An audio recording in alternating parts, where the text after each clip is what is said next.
So hello my friends, Devon Lennox here, PhotographyPX. In today's video, we're going to talk about my favorite lens when it comes to product photography.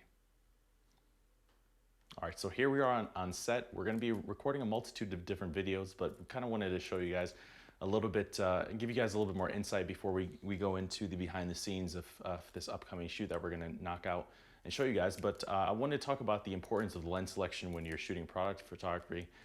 There are a number of different lenses that you can choose from, but ultimately what is my favorite of the lenses that I do have. And right now that's going to be the 100mm macro lens. I am using the Canon 2.8 EF macro lens here on my Sony A7 Mark I. But ultimately a macro lens is one of the better options when it comes to this shooting this platform. And the main reason of doing that is because it's going to allow you to have a little bit more flexibility and variability when you're shooting product photography, because on these lenses there's different ranges that you can have. So on this EF lens, it has a limit and a full option. Basically what that's doing when you hit this toggle switch, it's changing at which point, basically at the lens, the distance from the subject to the lens, where is the lens going to have its minimum focusing distance?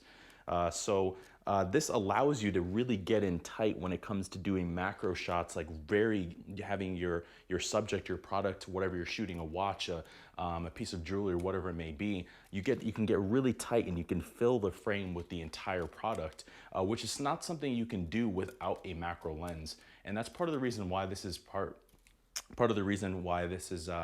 my favorite option when it comes to shooting product photography, because you can really get up and you can get those detail shots, which may be important for your clients that you're shooting, to get the smaller details, to get the intricacies when it comes to stitching and weaving and the details in the logo and whatever the design elements, depending on what you're shooting, if it's a bag or purse, shoes, whatever it may be, but getting some of those fine intricate details so they can showcase to the potential customer the larger details of the item that they would potentially purchase while they're looking online, or print, whatever it may be. But ultimately a macro lens, I shoot with the 100mm because that's just what I have. But if I had a 135 by Sony, I think it's a 1.8 or 2.8 135 G Master lens, if I had that lens, that's what I would be shooting instead of using the Canon version. But I happen to have the Canon version.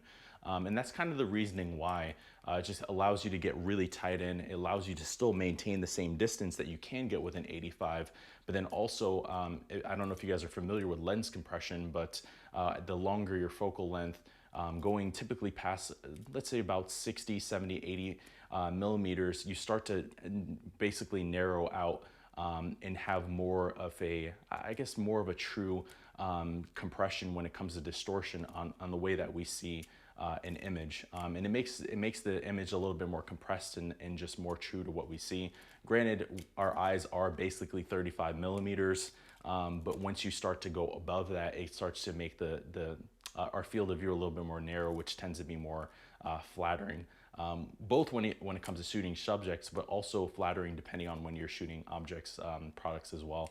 It does depend on what you're shooting, but ultimately, in most situations, using a macro lens will be the preferred choice, and definitely my favorite option. Let me know if in the comments down below, what is your favorite lens? And let me know kind of your mindset on that. Do you guys prefer using the 50mm? Do you like the 85? Are you guys a 70 to 200 user? Maybe 24-7 if you like using the 24-70. Let me know in the comments down below. Well, this is Devon Lennox. You've been watching PhotographyPX, your host here. We'll catch you guys in the next video. If you're new here, please consider subscribing if you haven't done so already. Also check out the full behind the scenes video of the photo shoot that we're going to be doing.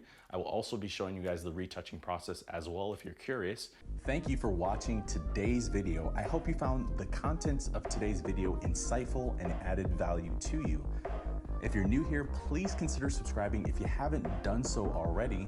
Also, leave us a like and a comment in the description down below. Let us know if I overlooked something or I missed something covered in today's video. This is Devon Lennox. You know where to find us. Photography.